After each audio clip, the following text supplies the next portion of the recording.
Welcome back. You're watching To The Point.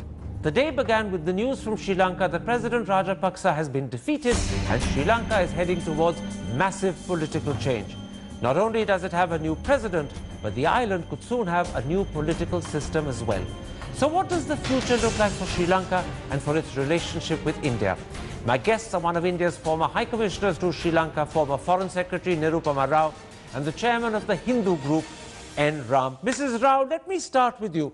What do you believe was the main reason why President Rajapaksa was defeated? And do you accept that it was connected with a desperate desire to see the end of one family Rajapaksa rule and the association of corruption around it that the press thinks is the reason? Well, Karan, we're still trying to sift through all the data that is emerging out of the election results. But I would say, yes, that it was a vote against what was perceived as authoritarianism. It was a vote against corruption. It was a vote essentially fired by the hope for good governance. So in other words, Sri Lanka has voted for massive change, much like India in May last year. Would you agree with that? It has voted for change. It has voted for a massive change.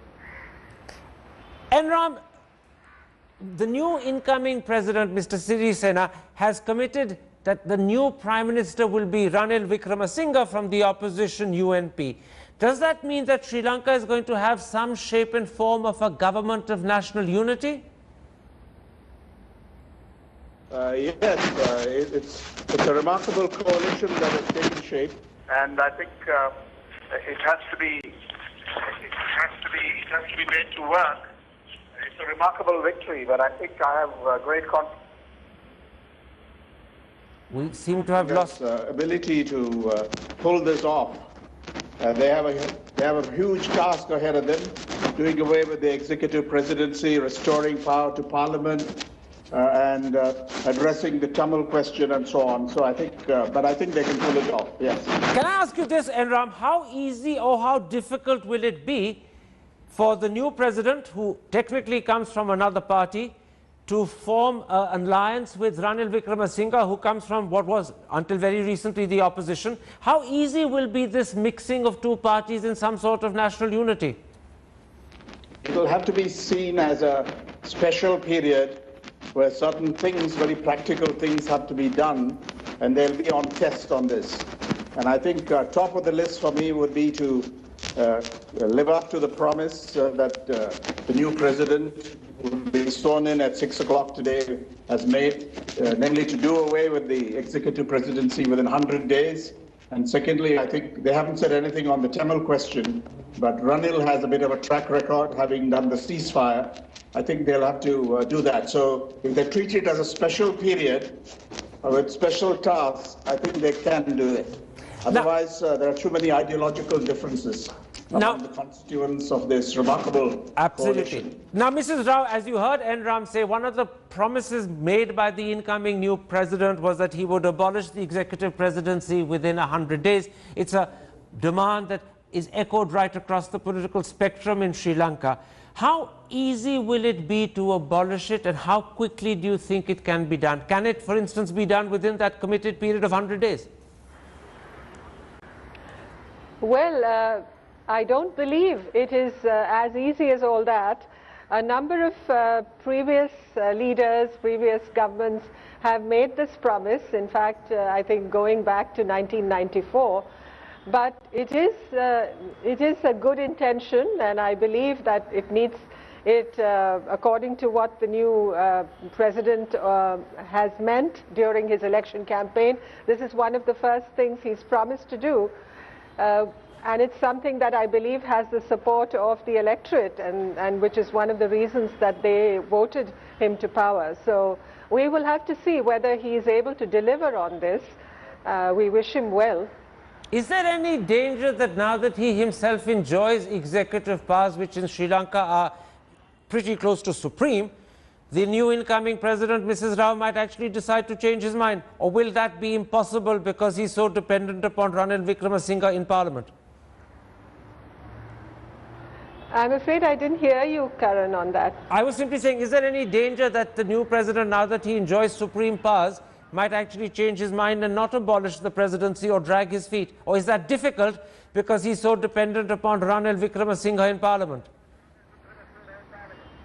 Well, he's essentially seen, Mr. Sirisena is essentially seen as a man who keeps his word. He's seen as a man of integrity. And I believe that he should be able to make this arrangement with Mr. Ranil Wickremesinghe work. What about, Enram, the attitude to the Tamils and the whole of the north? The new president was very cautious. He made very few commitments. He made no mention about removing the army from the north. Now that he's in power and he's won a fairly significant victory, what do you believe will be his policy towards the Tamils? I think... Oh, we seem to have lost the line. Mrs. Rao, can I put that same question to you? What are we hoping will be the new president's policy towards the Tamils? Well, he hasn't really elaborated on what his policy will be towards the Tamils. There's nothing that he said during the presidential campaign that would indicate that he is promising a new dispensation for the Tamils and indeed for the minorities of the north and east. Although it is essentially the minority vote that has brought him the victory that you have seen today. There is a lot of anticipation, there are a lot of expectations and aspirations voiced by the Tamil political parties who gave him his support, but we will have to see whether on what in Sri Lanka is called the national question, there will be a deliverance of change. And Ram, we lost you earlier, and so that question I was asking you about the Tamils I put to Nirupama Rao. Now that you're back, let me ask you, what are your expectations from the new president of the relationship he'll have with India? And will he be at all concerned or perhaps a little upset by the fact that Mr. Modi at the start of the election campaign had actually wished good luck to Mr. Rajapaksa, who's ended up losing the election? Will that affect the relationship with the new president? Not very much, I think. I think the Modi government perhaps didn't have the information that many others did at that point, surprisingly enough. So I think it got a little too cozy to Rajapaksa. That certainly is the public perception, or the perception in the media. But I think now, but the Indian relationship, I think, is pretty strong, as High Commissioner Nirupama Rao would no doubt tell you. And I think it won't affect it too much. But I think because we will have soon a prime minister later today, a prime minister who's extremely well known to New Delhi and the rest of India, and people will be very comfortable with him. So I think it's all right, but you made a wrong call, perhaps. Now, Nirupama Rao, you served in Colombo as High Commissioner. What do you know of the new president and his attitude to India? And what are your expectations of this relationship between Colombo and Delhi under the new dispensation that takes over this evening in Colombo? Well, Mr. Maithripala Sirisena, as I said before, is seen as a man of integrity, a good Buddhist, as many call him. And he speaks of Maitri, or friendship and goodwill and harmony and harmonious relations with India, which I believe is a good augury. Essentially, I believe he will work towards building better relations with India, and I believe also that there will be less flaunting, if I may use the word, of the China card in the maintenance of relations with India. In fact, one of the issues that worried the Indian government, Mrs. Rao, particularly in recent weeks, were the visits to Colombo ports of Chinese submarines, and then there was the growing economic relationship between Beijing and Colombo. Will the new president be more attentive to India's sensitivities and concerns, or do you think when it comes to China, the economic benefits of a relationship with Beijing will continue regardless of who the new president and the new government in Colombo is?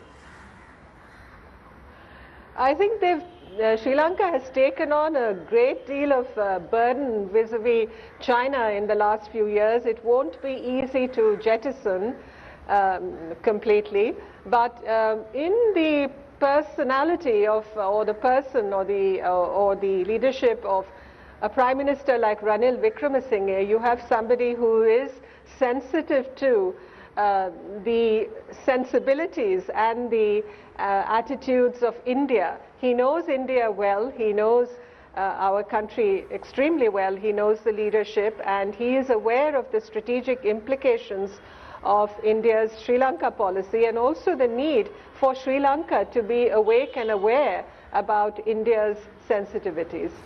Ram, you knew President Rajapaksa, now I should say ex-President Rajapaksa, well. You interviewed him several times.